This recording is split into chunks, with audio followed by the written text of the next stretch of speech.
What if someone told you, the choice is yours, but made it almost impossible to choose anything else? What if love didn't control you directly, but quietly pushed you in one direction? In Hills Like White Elephants, nothing dramatic happens.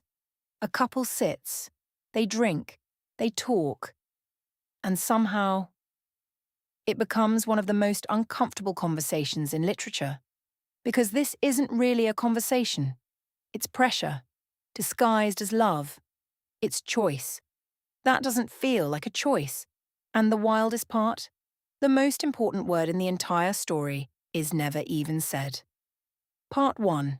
Simple, but not really. The setting is super simple. A train station, hot weather, drinks, waiting. But right away, something feels off. The girl speaks in images. The man keeps things flat and literal. They're not connecting. They're missing each other completely. And the biggest thing? They never say the word abortion. The man calls it simple, even natural, which tells you everything. What they don't say matters more than what they do. Part 2. It's your choice, is it? The man keeps saying, I don't want you to do it if you don't want to. Sounds fair, right? But then, he keeps pushing, keeps minimizing it, keeps framing it as the only real solution. So yes, it sounds like a choice, but it doesn't feel like one. And it goes deeper. He doesn't just want her to agree, he wants her to feel okay with it. At one point, he even tells her how she should feel. You mustn't feel that way. That's not support. That's control. Part 3. Why the American matters. The man isn't even named. He's just called the American. That matters. He knows the language, orders for both of them, feels completely at ease. He's in control of the situation. He is at home in this fast, surface-level world. Jig isn't. She asks questions, looks around, tries to make sense of things. She depends on him not just for language but for direction. He leads. She's trying to understand. Part 4. Talking about everything, casually. They're making a life-changing decision while casually drinking beer. That contrast is huge. It keeps everything light, relaxed, almost unreal. Like they're avoiding how serious this actually is. At one point she says, that's all we do. Look at things and try new drinks. Their whole life is just movement and distraction.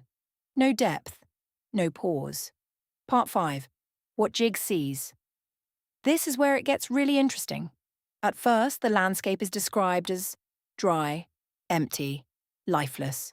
No shade, no trees, just heat. But when Jig walks away, she sees something completely different. Fields, trees, a river, even clouds. Same place, different perspective. Suddenly everything feels alive, fertile, full of possibility. And then she says, I don't feel anyway. I just know things. She can't fully explain it, but she understands it. What she sees is more honest than what she says. Part 6. Shade versus sunlight. There's also a quiet contrast. Sunlight equals reality. Shade equals comfort. The man stays in the shade. He avoids the hard truth. He even tells her, come back in the shade. You mustn't feel that way. He's not just avoiding reality. He's pulling her away from it too. But Jig? She steps into the light, and she sees clearly. Part 7. 2 different mindsets. At this point, it's bigger than just the decision. It's about how they live. The man moves fast, wants things simple, avoids discomfort. Jig slows down, observes, thinks deeply. He wants to move on. She wants to understand. Part 8. Moving, but not changing. The conversation feels fast, but emotionally, nothing changes. They go in circles, same points, same tension, even the train coming. It represents movement without progress. Part 9. The breaking point. Then Jig finally snaps. She says, would you please, please, please, please, please stop talking? And I'll scream. This isn't random. It's everything building up.